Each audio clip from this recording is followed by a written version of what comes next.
Hello everyone. Our today's topic is infantile and adult swallow. So what is infantile or retained infantile swallow? First of all, see the picture.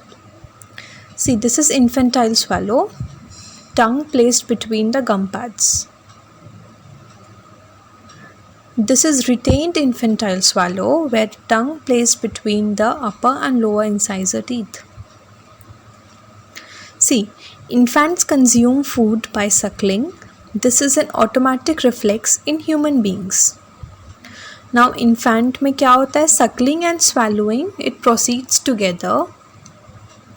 Suckle swallow में क्या क्या होता है? Caving in of the cheeks, bobbing of the hyoid bone, elongated tongue, head is extended, anterior mandibular thrust, and the lips are pursed around the nipples. So, Moyers has listed the features of infantile swallow, which are jaws are apart with the tongue which is placed between the gum pads. Mandible is positioned by muscles of facial expression. Swallowing is guided by the lips and tongue, and with the change in the food form from liquid to semi-solid, what happens? And the eruption of teeth, swallowing pattern जो है वो infantile से adult हो जाता है, it changes. Next, it is deglutition or adult or mature swallow. So, mature swallowing, it is observed usually by 18 months of age. What are the features of adult swallow? That the teeth are together, mandible is stabilized by the muscles of mastication. The tongue tip, अब ये कहाँ पे है? It is placed against the palate, above and behind the incisors. ठीक है?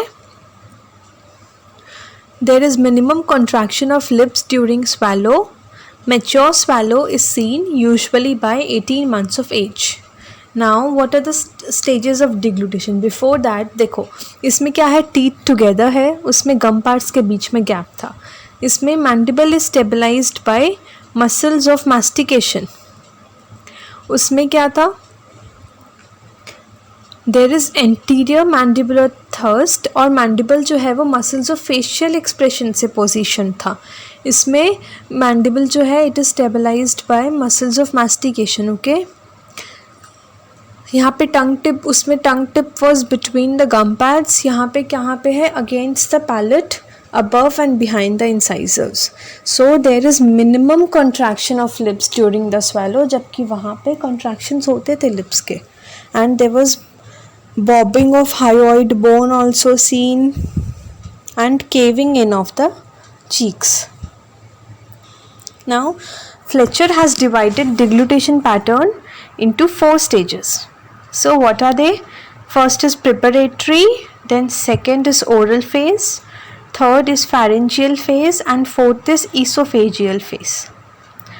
अब देखो, सबसे पहले preparatory phase, इसमें क्या होगा? ये कब स्टार्ट होगा? जैसे ही फूड हम लोगों ने ओरल कैविटी में लिया, जैसे ही खाना खाएंगे तुरंत. अब क्या होगा? फूड जो है it is placed in swallow preparatory position. After that, mouth is sealed by lips or tongue. Next is oral phase. अब oral phase में क्या होगा? Soft palate जो है it is moved upwards.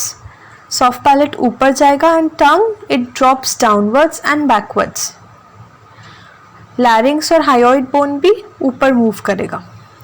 So smooth part is created by the bolus. अब bolus जो है उसके लिए एक स्मूथ पार्ट क्रिएट हो चुका है. अब अगर फूड जो है इट इज़ लिक्विड तो वो अपने आप फ्लो होगा. अगर फूड सॉलिड सेमी सॉलिड है तो it is pushed by the tongue. So muscles of mastication यहाँ पे क्या करते हैं? वो स्टेबलाइजेशन में हेल्प करते हैं. ठीक है. नेक्स्ट फैरिंजियल फेज, इसमें क्या होगा? जैसे ये कब बिगिन होगा? जैसे ही बोलस जो है ये फॉसिस से पास होगा तो इसमें नेजोफैरिंक्स क्लोज रहेगा और टंग और हायोइड बोन जो है वो आगे फॉरवर्ड मूव करेगा. पहले टंग कैसा था? डाउनवर्ड और बैकवर्ड. अब क्या हो रहा है? फॉरवर्ड. पहले हायोइड बोन कैसा था? अपवर्ड्स. अब कैसा हो रहा है? Forwards. Next, oesophageal phase. Food passes through the cricopharyngeal sphincter, through esophagus, then to stomach. So that is it about infantile swallow and adult swallow. The basic difference is infantile swallow में दोनों गम pads के बीच में difference होता है, whereas adult में teeth contact करते हैं. infantile swallow में जो मैंडिबल है उसको muscles of facial expression control करते हैं, caving in of the cheek होता है, बॉबिंग ऑफ हायोइड बोन होता है. वेरेज जो अडल्ट स्वैलो है उसमें मसल्स ऑफ मैस्टिकेशन जो है वो कंट्रोल करते हैं मैंडिबल को. इसमें जो टंग है वो पैलेट को बिहाइंड द इंसाइजर्स रहता है, उसमें टंग टिप जो है वो between the gum patch present होता है. और इसमें क्या है, चीक्स जो है वो सकलिंग में प्रेशर लगाते हैं, इसमें ऐसा कुछ नहीं होता है in adult. So thank you, keep visiting.